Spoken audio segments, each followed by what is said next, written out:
Ew. My feet hurt. Alright. How's my bun?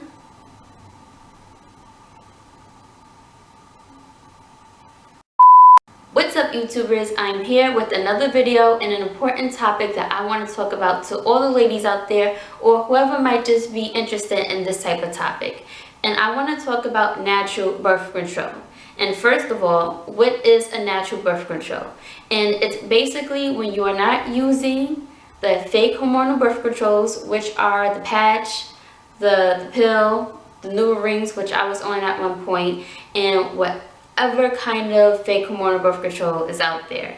Instead, you are doing it the natural way, which is charting your cycle and understanding the signs of when you are fertile or not. Now, before we get into this, why do I feel like this is important for everyone to know, especially since they don't teach this in schools? And I have 6 reasons of why I feel like every woman should get on this. So, first one is you'll feel more empowered and you'll be more confident. The second reason is you'll save money, especially if you're not on health insurance. The third reason is you'll just be more independent. Like, instead of looking into the outside world, going for help, going to all these doctors, getting all these prescriptions, instead of doing all that, all you need to do is look within yourself, and there you will find all the answers, because you and your body are like this. I like this. Yeah, it's just plain and simple. Like, you are just reconnecting with yourself. You have understanding. You understand what your body is saying, because our bodies every day are telling us things, and it's up to us to listen and respond to these signs. So yes, the fourth reason why I feel like this is important is you'll just, like I was saying, you'll like reconnect with yourself and you'll understand the appreciation of womanhood.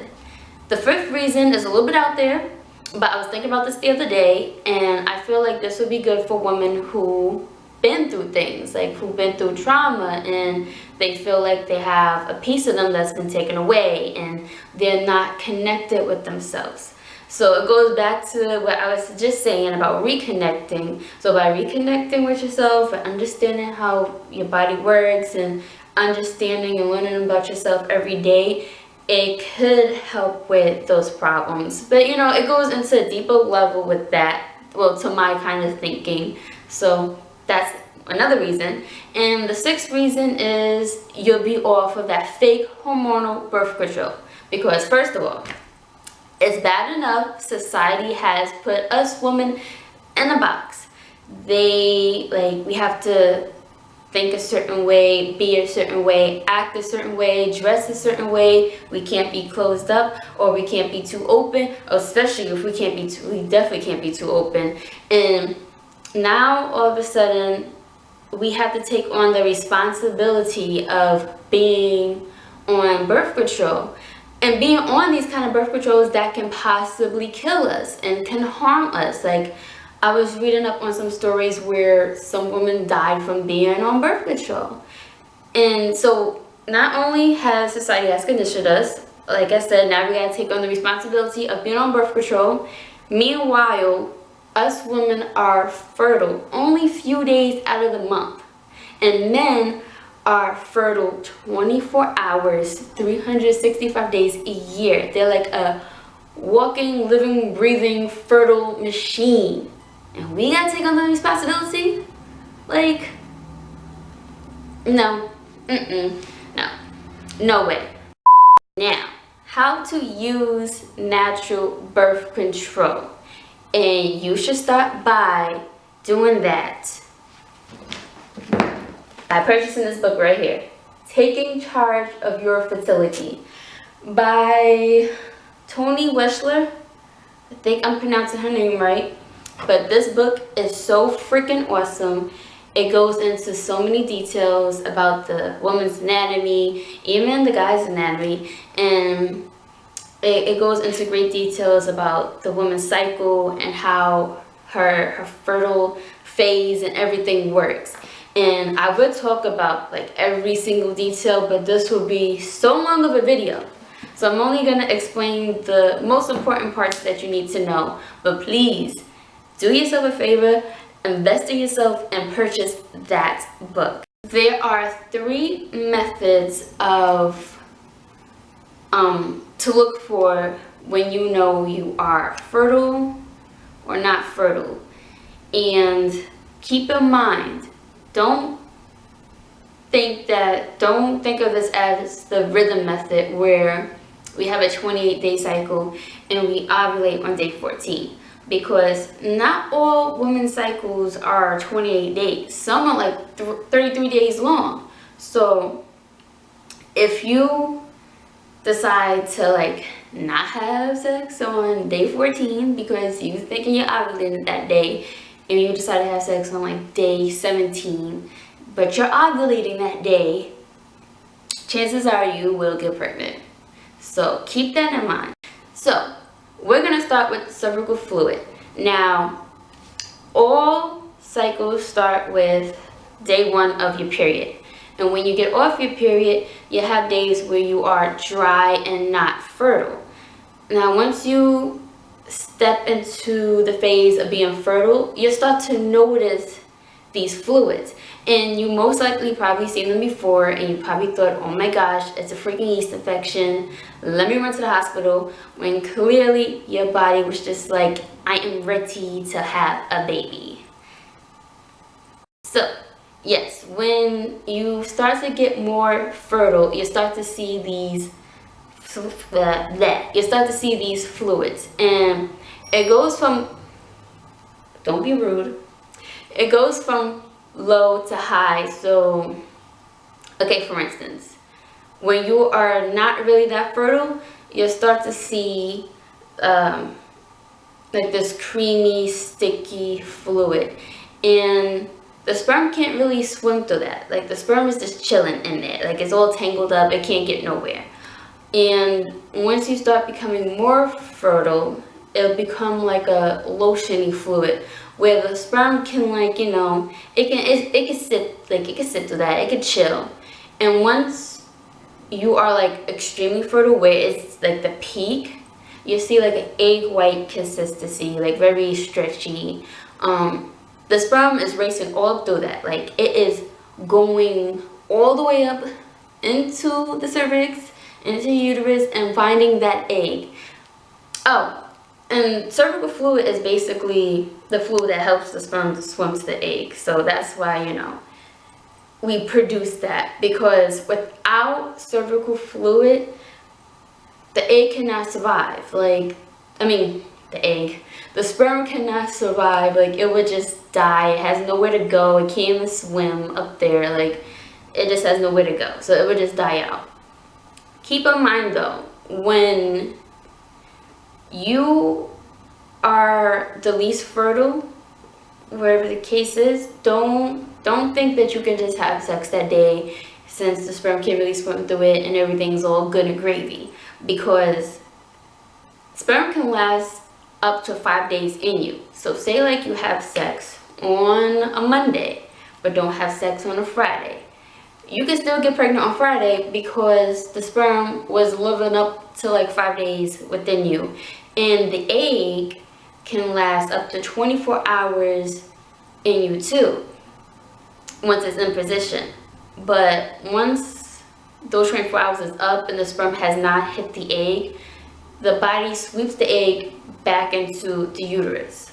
So keep that in mind. And then after you reach that peak, and you may see, like a day after, you may see the creamy and lotiony fluid. That's just the body like drying itself back up. So let's go on to phase number 2.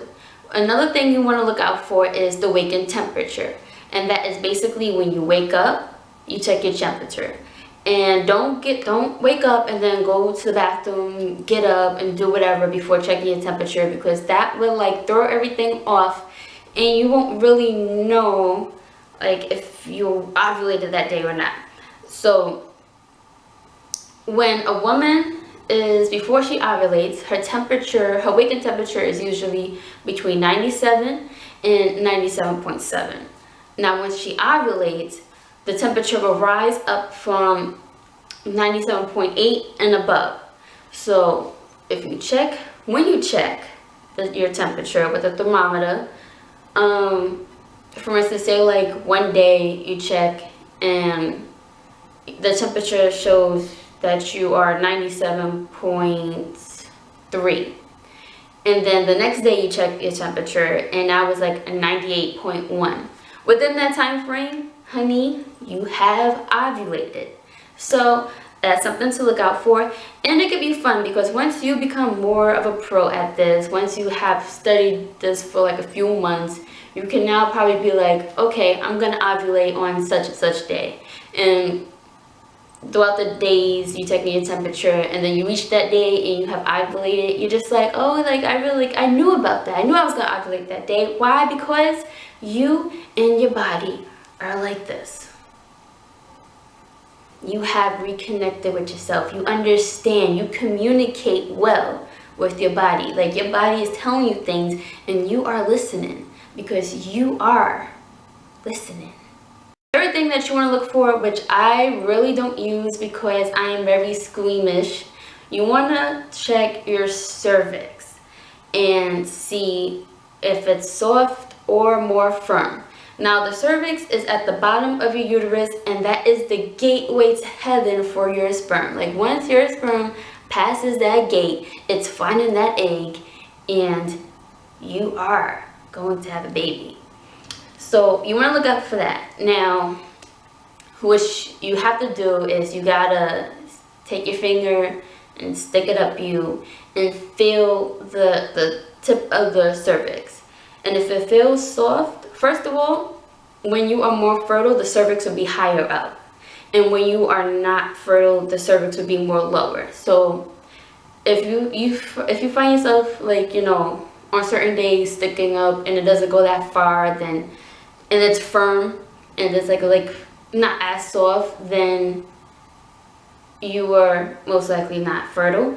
And if it's more higher up and it's like softer, then that just means that you are being more fertile. The cervix is opening up and the sperm will like swim all up through that.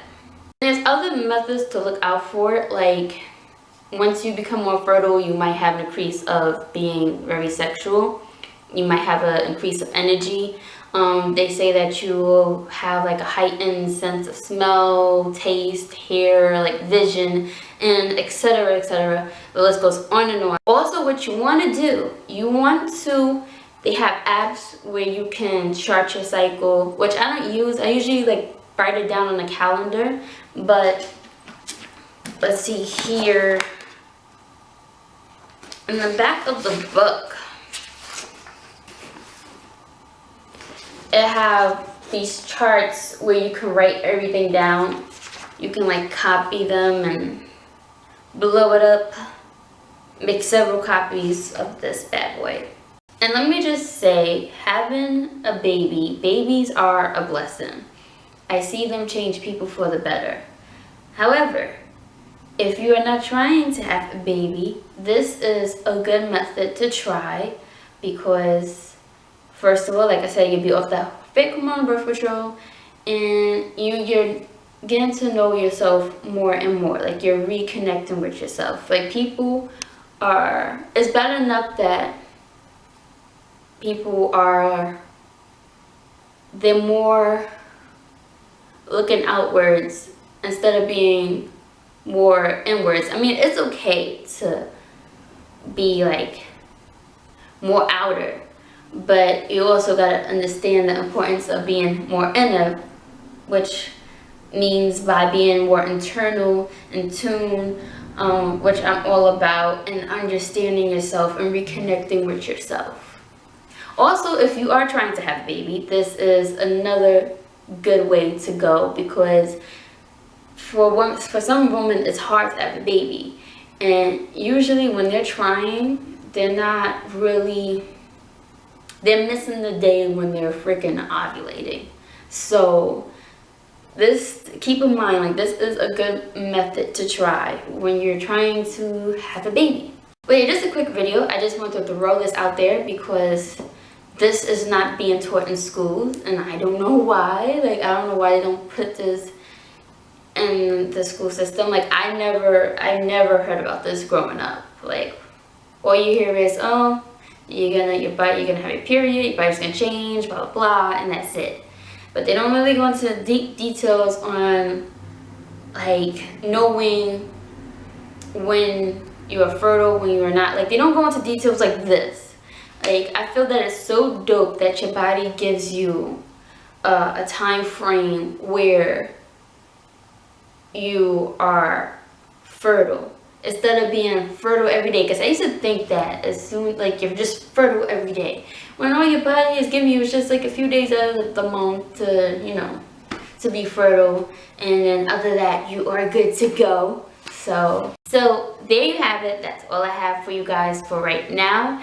And like I said, they have more information in this book, so if you can, please go purchase this. And if you like what I said, and if you feel that I gave good information, please give it a thumbs up to let me know that I did a good job, and I will see you in my next video.